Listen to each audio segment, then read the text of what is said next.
Hey everybody, I'm here with part one for the Buckeye build, and I thought I'd just kind of go over the progress I've been making on the kit. And what I've done so far is I've done some painting here on the inside of the kit. Don't ignore this. This is, or just ignore this. This is where I was not taping off and ended up hitting it with some of the black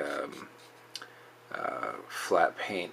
But as you guys can see, I spray painted the interior section here at the front, as well as down here where the landing gear is going to be flat black. And then I've gone over on the inside with a new color I'm trying out from Tamiya, and this is their cockpit green.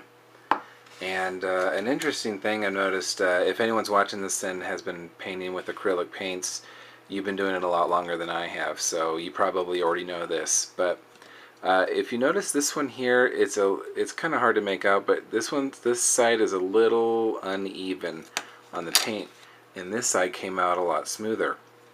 And what I realized was, if you thin this just a little bit, it'll go on a lot smoother. It won't be so thick, and it'll get some nicer results. So I think, at least with this stuff from now on, I'm definitely going to be thinning it before I use it.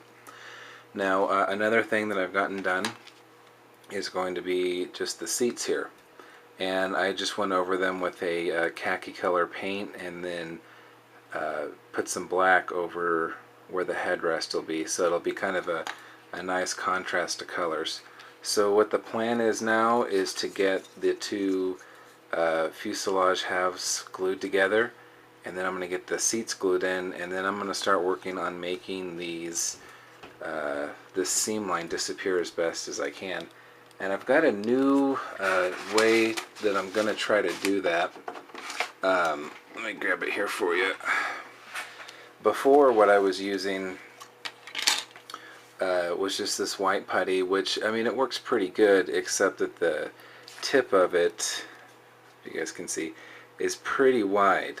So what I'm going to try to do, I don't know if it's going to work any better or not, is use this tester's putty. I've never used it before, but when you flip it open there, it's got a very small pointy tip just to kind of get it right where I need it. So it should make application of the putty a lot easier, at least, and a lot less cleanup.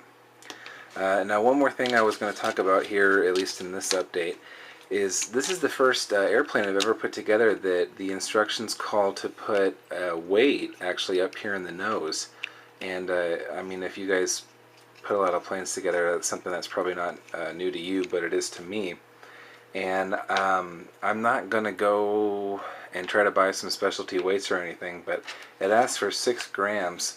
So what I ended up buying were some of these bullet weights just for fishing. I think I picked them up at Walmart. I've got those, which are a 1/8 ounce weight, and then I got these guys, which are, where's it at, 1/44 ounce. And what I found is that the egg ones here are actually 0.35, I think, ounces. So I could use 2 of these and just kind of shave one down a little bit. I test fitted them though, and 2 of these will actually fit up here in the nose. So I'm going to end up, I think, with just 7 ounces of weight in the nose, which shouldn't be a problem. It's probably not going to be so bad to have a little more than a little less. So, and now what I'm going to try to do with the seam line anyways is try to make it disappear all along here, and especially this bad part right, let me get it on the camera there, this bad part right here, because if we flip it over on the other side, there's absolutely nothing there. So that one's definitely gotta go. And actually, I think the one right here can stay. It looks like that's going to be part of the rudder anyways. So, and then just try to make it disappear on the bottom as best as I can. So anyways, that's it for the update on this guy. I appreciate you guys watching, and we'll get back to you here on part 2 pretty soon. So thanks a lot.